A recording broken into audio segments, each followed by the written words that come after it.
Join me as I sit down with the founder of the Liberated Muse Arts Group, Ms. Khadijah Ali-Coleman, next on Views and Vibes.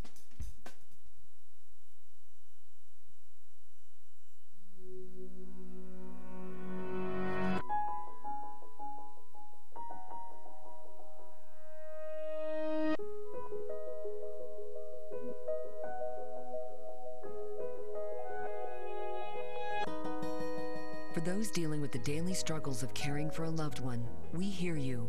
That's why AARP created a community with experts and other caregivers to help us better care for ourselves and the ones we love.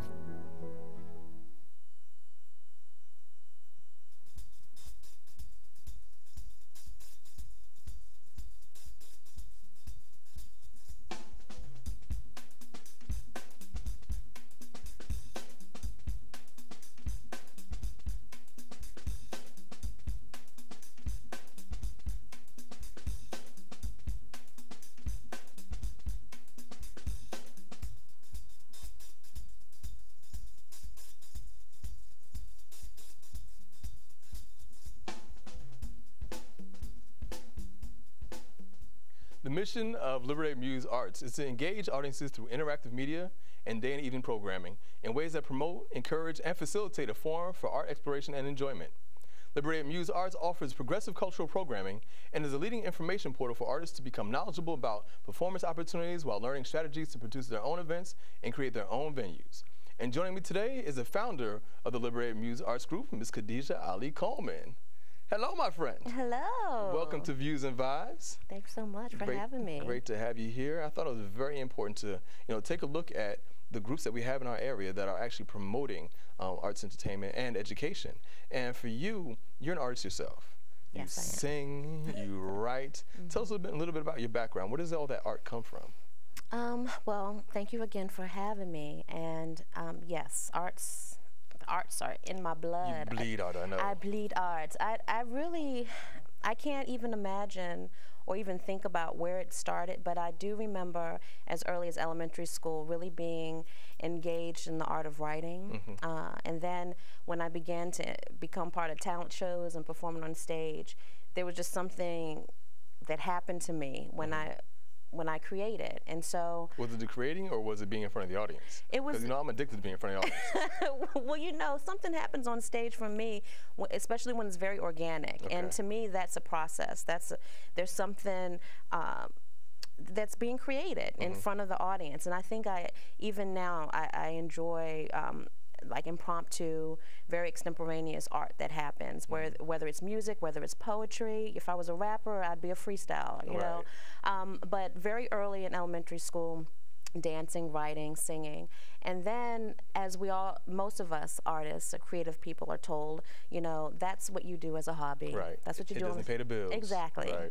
And so really grew up where writing, all of that was really side to what I was supposed to be doing, whatever that is. I went to school, got advanced degrees in communication, taught, almost certified to teach, but always was in a position of working with young people until I realized that there was no reason for those things to be separate. I kind of was a late bloomer when it came to really performing on larger stages. It wasn't until my early 20s when I was really, actively gigging. I was part of a band for a while. I also performed at the Apollo. Were you singing at the Apollo or were you doing theater? I was singing. Okay. I was singing. Acting was always really sporadic, but really active in my 20s. And then when I became a mother, the focus really became focusing on my daughter until 2008 when I was ready to reemerge as an artist. And I call that the birth of Liberated Muse, 2008. And so your main focus was always the music, but acting was always there too. Well, my main focus was always writing. Okay, so writing was the first, okay. And really, getting into singing and theater was necessary for me because I created plays and wrote songs that I didn't have people to perform. Okay. So performance for them really early on was a way for me to share my writing. Okay. I was writing songs very early, writing poems. And even now with Liberated Muse, I've been able to really engage more fully with the writing part, because now I have this wonderful group of performers that I work with, so I'm able to really thrive and be behind the scenes and focus on my writing. So let's talk about Liberated Muse. Okay. You know, where did that come from? Where did the idea come from to actually create Liberated Muse? Well, and I'm very frank with this story, because as we will later talk about one of my theater pieces, at 29, that's when I became a mother, after being told that I couldn't have children. And so when I turned 29, the plan was to party into 30, right? I was going to perform and everything, and I wanted to start a band called Liberated Muse. And a month into turning 29, I learned that I was going to be a mother. So the name came before the actual idea of Liberated Muse. So in 2008, I decided, my daughter was 4 at the time, I wanted to get back into actively gigging, writing. I had just produced at Morgan State University, where I worked, a play called Shades of Black. And it was just unreal, the amount of just what the experience was, working with this incredible cast of 20 students from Morgan. You know, it was a humongous cast, but seeing my writing, something that I created on stage, and so it's like, I have to do this. And I was living in Baltimore at the time, but I decided I knew I was coming back to the DC area, and I wanted to have a community there when I arrived. So online, I created Liberated Muse. .com. I like to play with different programs, and Ning.com was the site where you could create your own community. So I decided to create Liberated Muse that way. In a matter of weeks, I had like 70 members. Some people I knew, some people like, who are these people? And then my friend Maceo Thomas, who I went to college with, called me up one day and was talking about some artists that he saw down on U Street. One artist by the name of Kokai, who's an MC, and one artist named Afi Soul, who is a soul singer. And I'm familiar with both of them. And he said, there are people like that, you know, a lot of people like that in the DC area. I'm like, where have you been? A lot. So after, you know, a conversation with him, I swear this conversation, and he and I always would talk on the phone for hours, we created in our minds that we were going to do a festival. We're going to do it because, you know, he was like, no one else knows about this. And I'm telling him, I think they do, but this would be a great platform to really support, you know, people from our area. And so that was in January of 2008. And that summer was the first Capital Hip Hop Soul Fest. And so Liberated Muse went through a couple of different transformations after that. You know, then you did your first play. Was it Running Amok? Yes. Okay. That was in 2010. Okay. Let's talk about that a little bit. Okay. So so the festival, moving away from that because it still wasn't meeting my need as to why I created Liberated Muse. I was producing and supporting other artists, but it still wasn't really allowing me to function as an artist. And so I joined a theater group called the Sarke Project, and we began touring and performing. It was inspired by the life of Sarke Bartman, who's also known as the Venus Hottentot. And I realized, why am I going outside of Liberated Muse to really create, you know, to create art, when that's why I created Liberated Muse? So I began, I left the Sarke Project, finished writing the play Running Amok, which was based on my experience as a mother and an artist. And in 2000, I finished writing in 2009, and in 2010, it debuted in the Capital Fringe Fest. And from there, we really started to focus on creating productions, theatrical musical productions, and that was one of 2 that we currently are touring. Okay.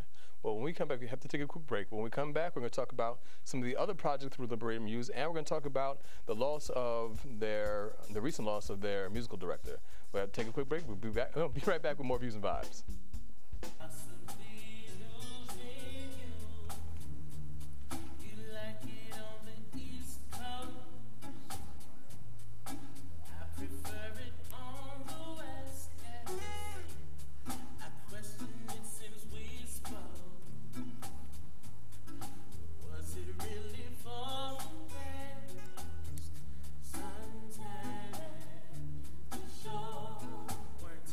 Enough.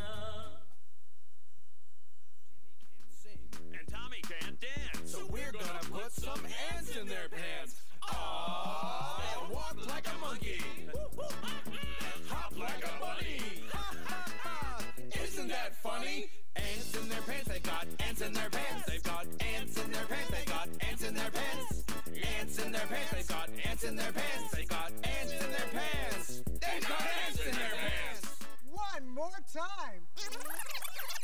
Jimmy can't sing, and Tommy can't dance. so we're gonna put some ants in their pants. Aww. Kids will spend 22 minutes watching us, the super duper party troopers, sing about ants in their pants. Isn't that funny? Ants in their pants, they got ants in their pants. They've got ants in their pants, they got... Brushing for 2 minutes now can save your child from severe tooth pain later. 2 minutes, twice a day. They have the time. When I see her, she takes my every breath away. Captivating by her smile.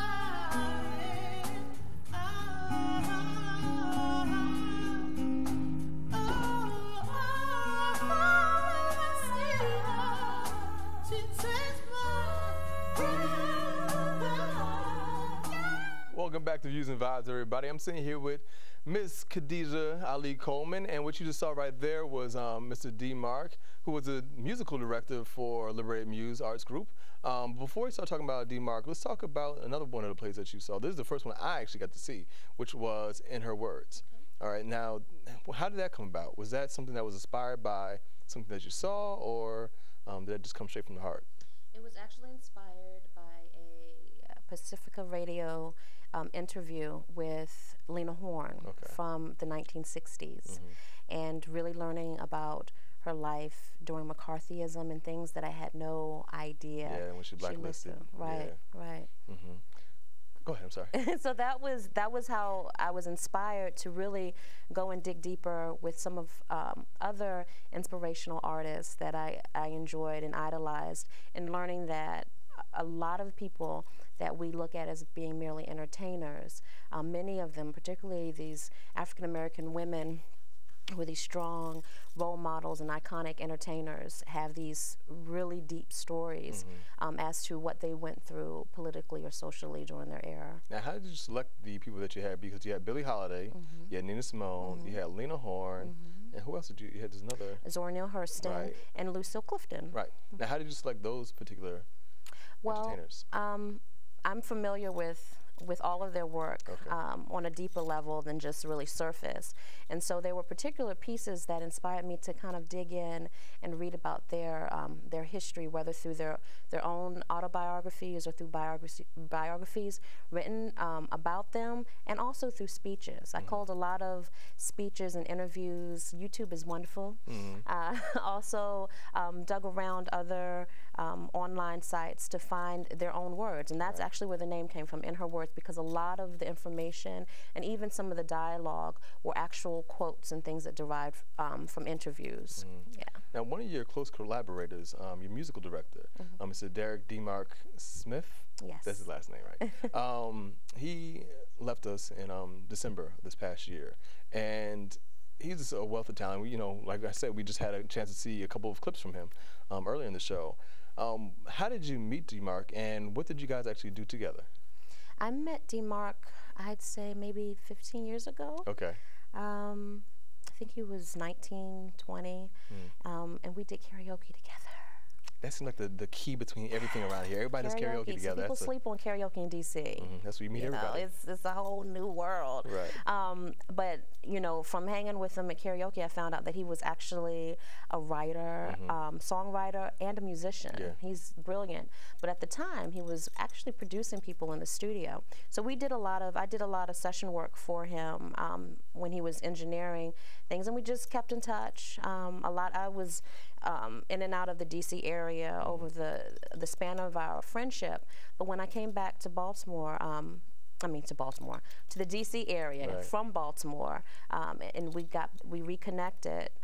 He was building his label Mellow Music, and he was learning about what I was doing through Liberated Muse. So he performed in the Capitol Hip Hop Soul Fest, our last one in 2010, and then he became hip to what I was doing with my plays.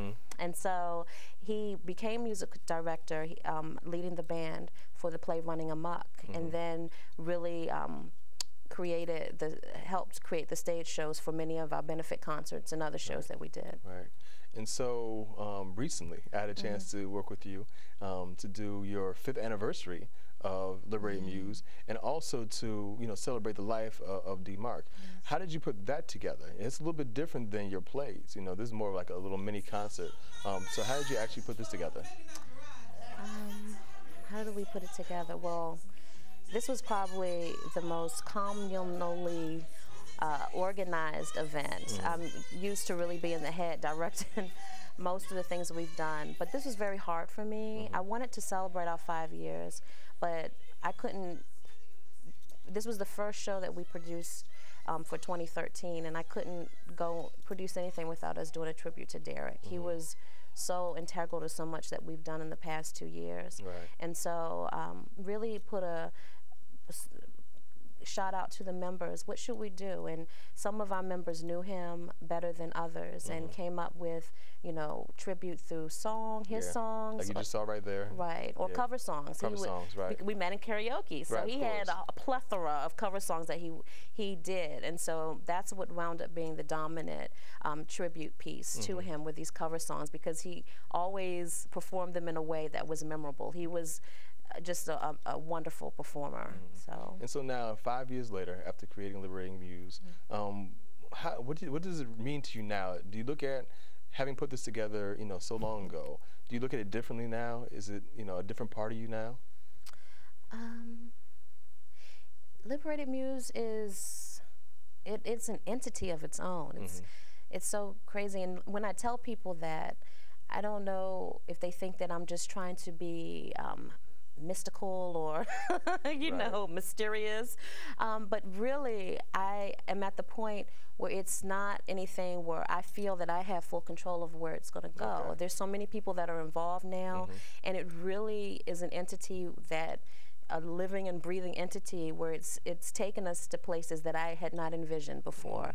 I really wanted to just have a network where we're sharing ideas, where now we're producing events. We've come completely offline. The digital community ended at the end of 2012 to where we're now doing, discussions, talks. We have one that's coming up in March, in addition to In Her Words, which comes back and tours in March, and, extending into May. And this is it lives. It lives. Well, like any other kind of non-for-profit, there's always funding issues. Whether you're going after grants or people making donations. How are you able to fund the different projects that you do? So what few people realize is that the performers who are part of the Liberated Muse Network, those who participate in any way, whether they're performing, working the front table in our performances, is volunteer.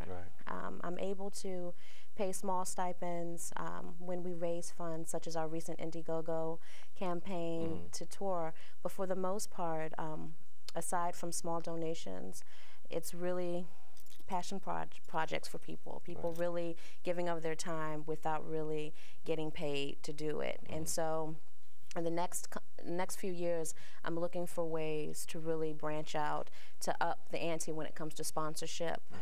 We were really happy last year because we had a few commissioned shows where people, such as the United States Peace Corps, commissioned a show.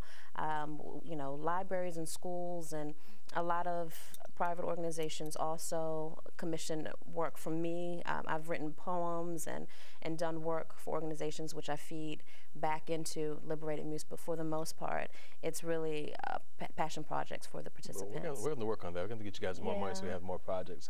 Look, we have to take a quick break. When we come back, we're going to talk about what Liberated Muse is up to next. But taking you out of here is another clip from D. Mark. Check it out. Enjoy.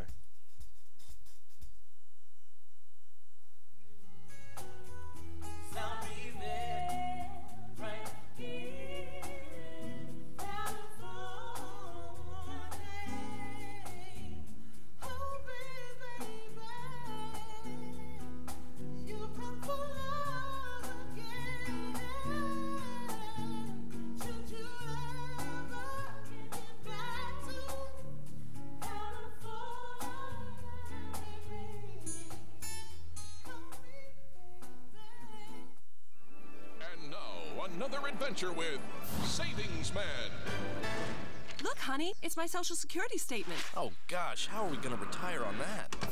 Never fear, young savers. It's Savings Man. You need to save more. You'll need this. Oh, the ballpark estimate worksheet. That's right. Get it at choosetosave.org and find out how much you'll need to save for your future. Gee, thanks, Savings Man. No, thank you. So visit choosetosave.org and stay tuned for more Savings Man.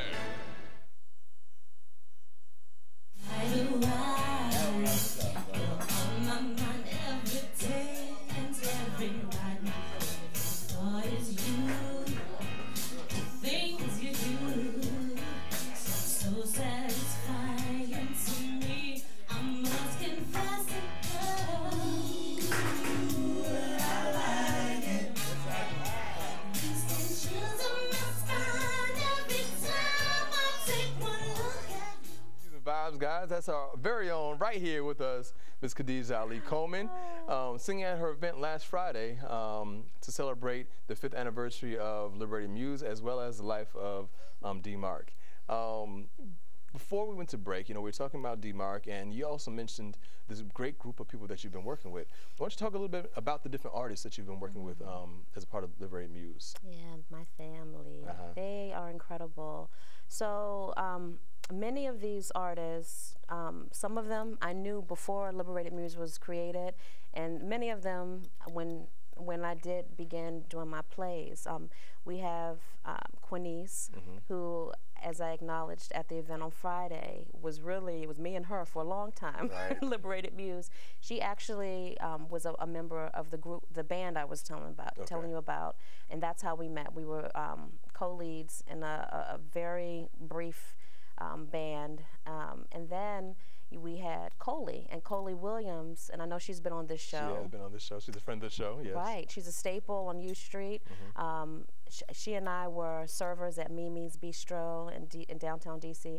Nia Simmons. There's just so many, and these artists are actively gigging people who still make time in their day to participate in Liberated Muse events. And so my mother came to one of my plays 2 years ago, and she said, "How did you get these?"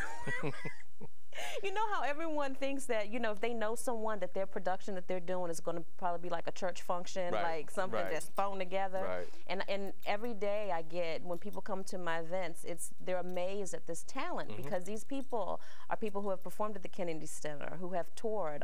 Nia Simmons is one of the founding members of Afro Blue. Oh, really? The group formerly known as Afro Blue. I think they've recently changed their name. But yeah, these are real artists. And so to have them as collaborators, I call them co-collaborators, is just phenomenal, and really what makes Liberated Muse a force to be reckoned with in terms of being taken seriously. Yeah. Now, what is your relationship individually with some of these artists? You know, are you guys just strictly collaborators for Liberated Muse, or is there something else that happens outside of that, friendships that develop outside of that as well? Well, definitely. I feel that that's going to organically happen when you're working with people in such intimate ways as putting together production is. You know, that's inevitable. And so I feel that we're support for each other. We provide, in this business of trying to get your art out there, sometimes there's so much of emotional support that you need, and I feel that that's what we have begun to depend on each other for. And it's extended outside of just merely productions. Most recently, we had what I call a creative conversation, which was open to the public, but was to discuss topics such as the art of parenting as an artist, things like that. So it's really extended outside of just merely coming together for productions, but really going out, seeing art. We went to see Fela together, you know, 2 weekends ago. So we've really become a support system in this community that was my vision, you know, at the beginning of coming up with Liberated Muse. And now that you've hit 5 years with Liberated Muse, you know, what's the future of the organization?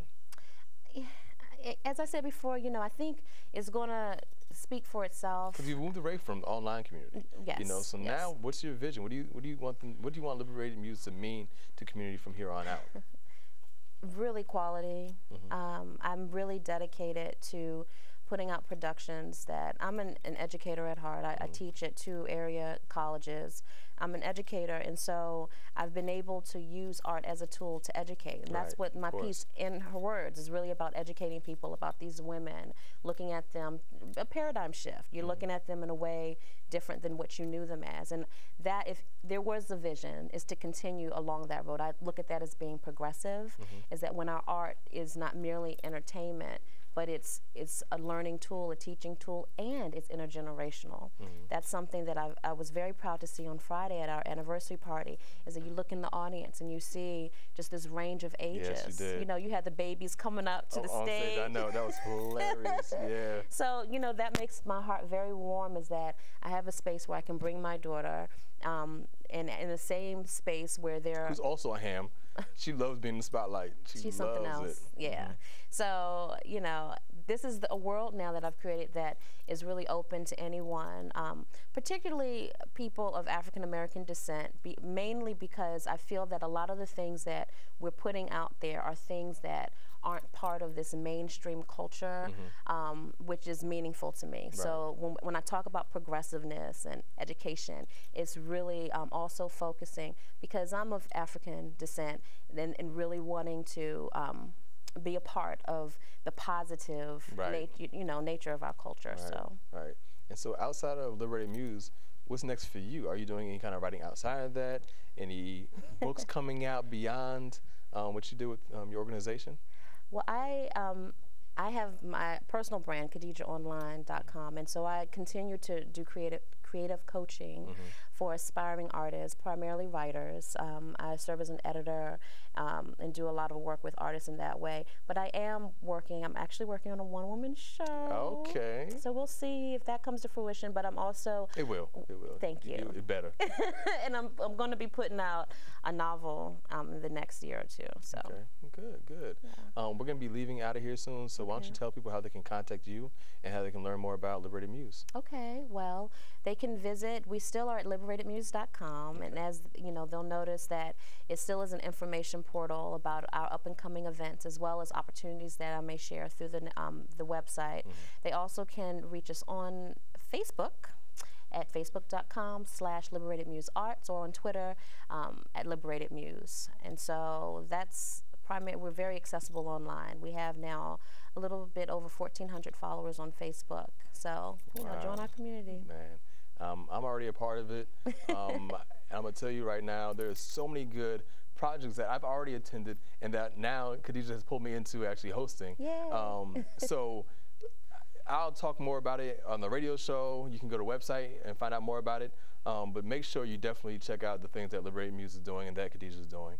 I'd like to thank Khadijah Ali-Coleman for sharing with us, or sharing with me today. You can find out more about Khadijah and Liberated Muse Arts Group by going to our website, viewsandvibes.com. Until next time, I am Tariiq Omari Walton. Thank you for watching, and this has been Views and Vibes.